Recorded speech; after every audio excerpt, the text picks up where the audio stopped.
Ivy Slater, and you're listening to Her Success Story Podcast, a show where gutsy businesswomen share their success journey.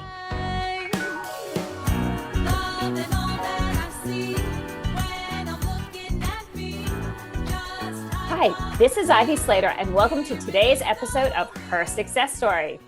I have another amazing guest today, somebody I've really had a joy of getting to know and having some great conversations with. Shauna Armitage is a fractional marketing director for early stage startups. And we have a lot of them out there, and this is such a needed area in business. She bridges the gap between full-time employee, agency, or freelancer to give growing companies the strategy and support they need to scale. She also is the host of Startup Renegade podcast, a raw conversation with founders discussing how they took their ideas and turned them into thriving, this is the Ivy moment, profitable brand. Shauna, thanks for joining me here today. Oh, thank you so much for having me, Ivy. So how did this whole thing get started? You're a startup, you're about 4 years old, so that's kind of still questioning. How did your startup get started? Yeah, so I really seen myself as a small business that supports startups, but everybody kind of has their own definition of what startups are. The word itself really kind of brings this concept of venture capital and pumping lots of money into these small scalable business so they can grow quickly. The idea, I think, for me is really about businesses that can scale, that they have the scalability factor. So for me, I've been in marketing for a number of years, and I was doing professional writing before that. And a few years ago, an old mentor of mine asked me to come on basically as his number two in his marketing agency.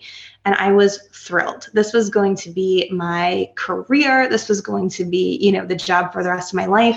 I had space to just kind of create this role and really shape the future of this company. So I was ecstatic. And it was great for the first few months. And then as we started moving, I just saw that like little things here and there, we were missing deadlines and things for the clients weren't being taken care of. But our team was still growing and we were still paying other people to do things that weren't moving the clients forward. And I brought it up, I wanted to have that conversation about making sure that things were getting done right. And that didn't sit well. And I'm going to jump in, because if a organization is not focused on clients, and client fulfillment, there's a dance that goes between culture and great employees and making sure your clients are taken care of, deadlines are met, the I's are dotted, the T's are crossed. It's vital in business. Yeah, it is. It's really vital. And it's funny that you bring up the word culture, because I saw a lot of just kind of vanity things that were happening. We were making videos for ourselves, for Instagram, but we weren't completing the landing pages for the client accounts, right? So you brought up the word culture. So about 6 months in, after I had brought this up to my boss, who was previously a mentor of mine, I went to open my email one day. It was a Friday. I went to go to work and I had no email anymore. I didn't have access to any of my files. And he called me 2 hours later and he said, "I'm sorry, you're just not a culture fit anymore. We're letting you go." So that was just such a hard moment.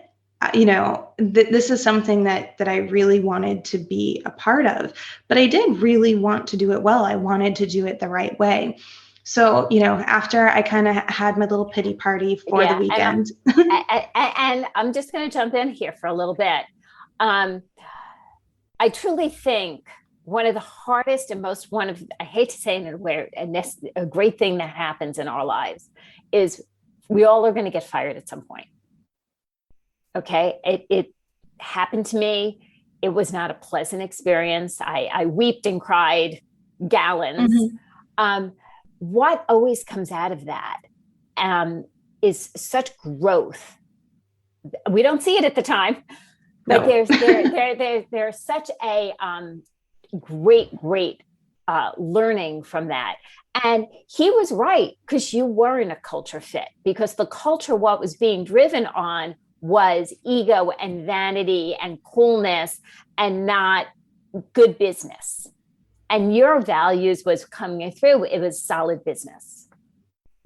Yeah, I just, like I said, I had that kind of pity party for myself that weekend. And then by Monday, I had decided what I was going to do. I bought a domain, I had built a website, and I went out and got my LLC. And I remember just thinking that, I'm going to do this with integrity. I'm going to do this differently. And looking at kind of my business model, my husband said, is anybody going to pay you to do this? Because I didn't want to do the agency model. And I said, I don't know, but I'm going to try. And it turns out they will.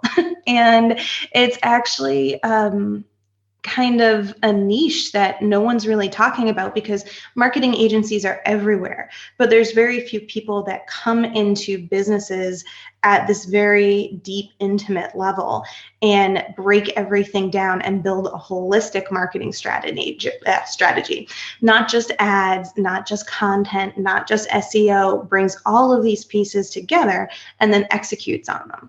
So that was, especially 4 years ago when I got started, that was actually a really novel idea for businesses. So, it's great to say, okay, I'm going to do this. And yeah, our spouses, I'm going to give this a go.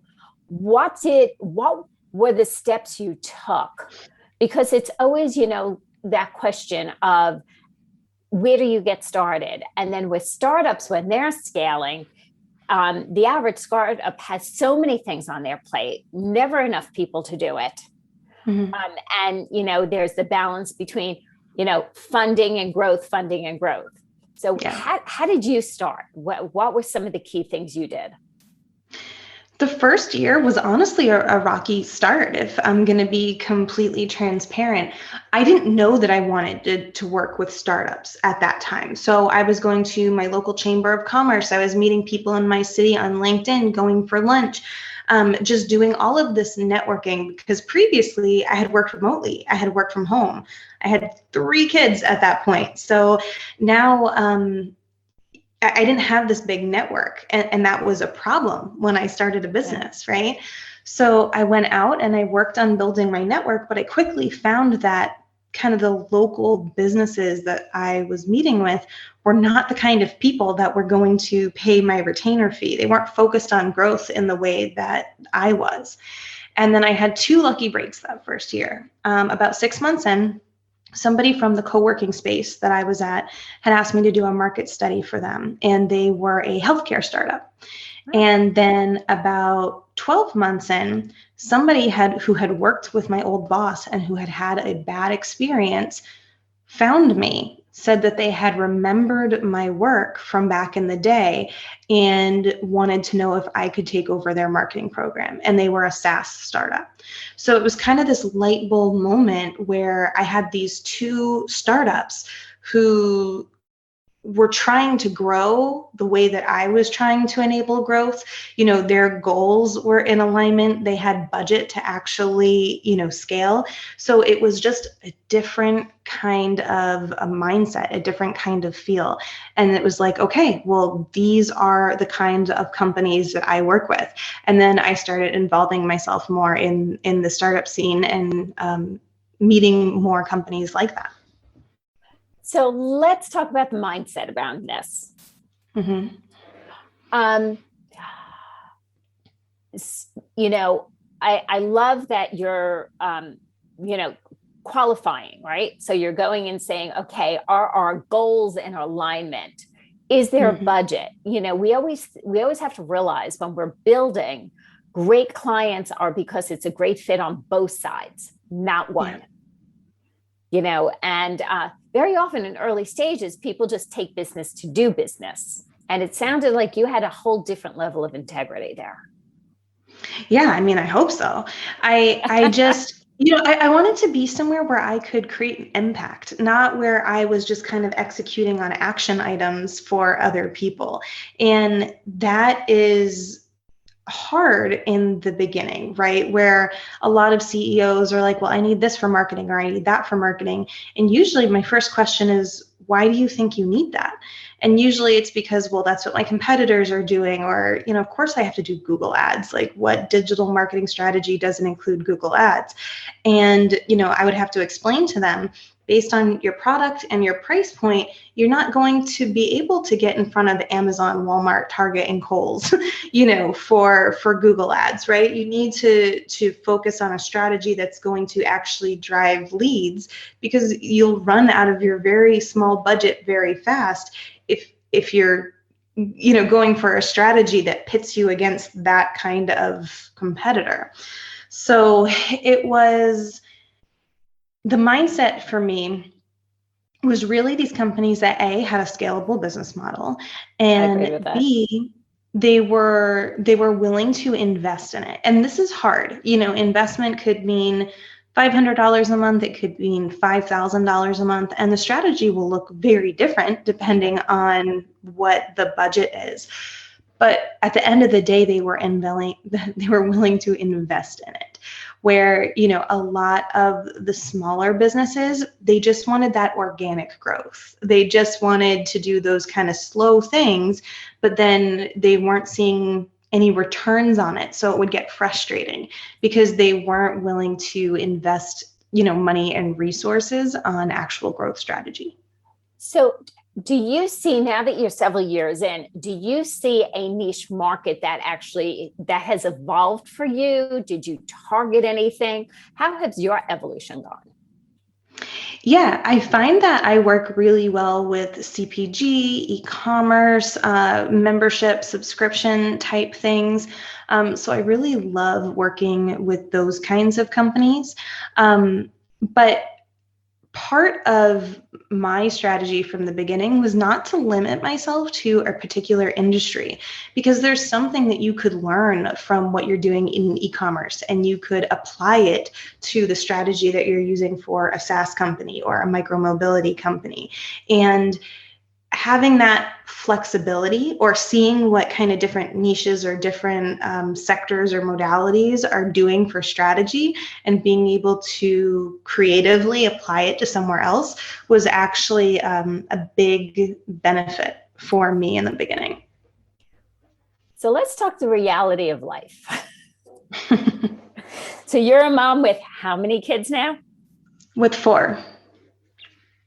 And you're running a solid organization. You're building your network regularly, from what I know from previous conversations with you. Share a little bit of how you're managing this, because I think, for working moms of the world, we need to touch base on it. I mean, I did it. I have 2. I raised 2 kids while always working, running a business through the entire time. But they're, I think, opening the conversation around that of how do mothers today manage, especially after coming out of this, kind of crazy year we've had. I think that there are a lot of answers to that. So I'm going to give you my specific answer, because I don't want to downplay someone who might do this differently than me. And everybody has their own style. Let's be real. We have to figure out what works for us as individuals and roll with that. Yeah, for me, what it really was having that separation between family and work. And working from home, that can get really difficult, because home is your office. You never completely turn it off. And I had always kind of worked on a freelance business before doing this.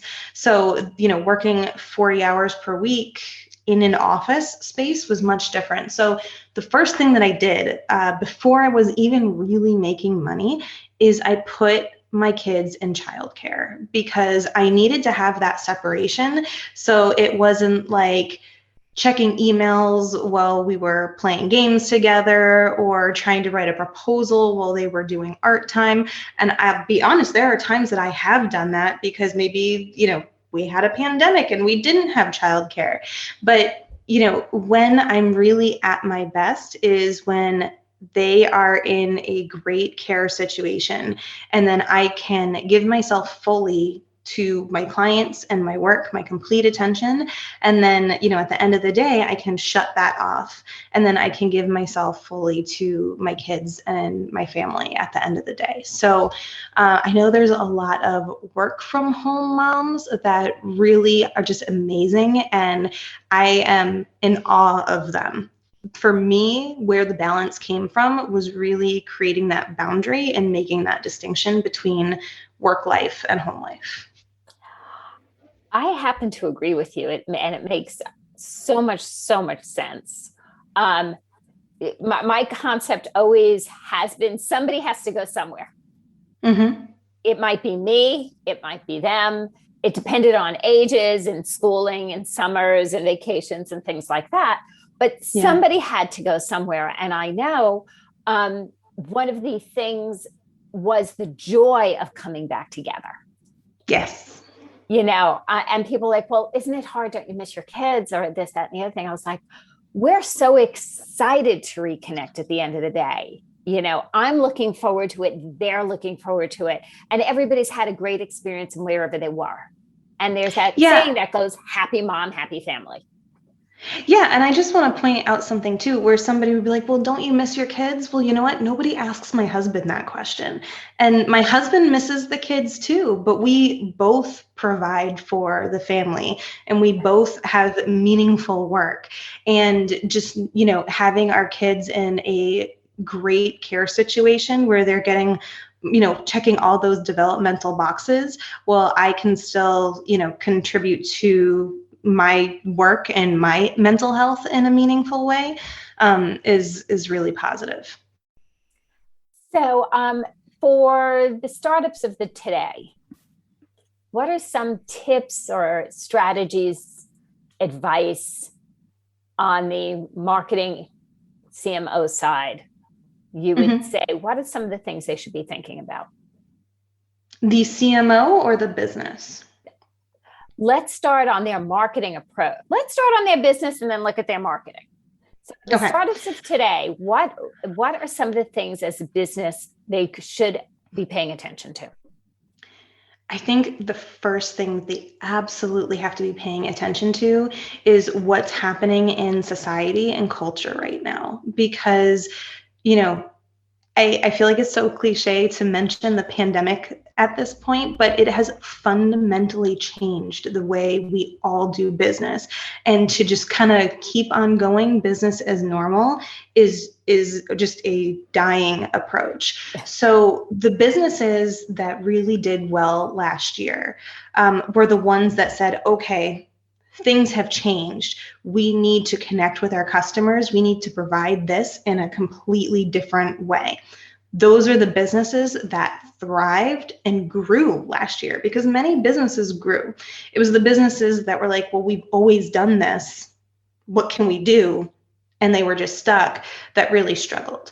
So from a business perspective, just kind of really looking at what is happening culturally, whether that is people working remotely or, people going out to eat differently or exercising differently. However, whatever that connection point is between your customer and your business, really think about how people are living today. I think that's essential.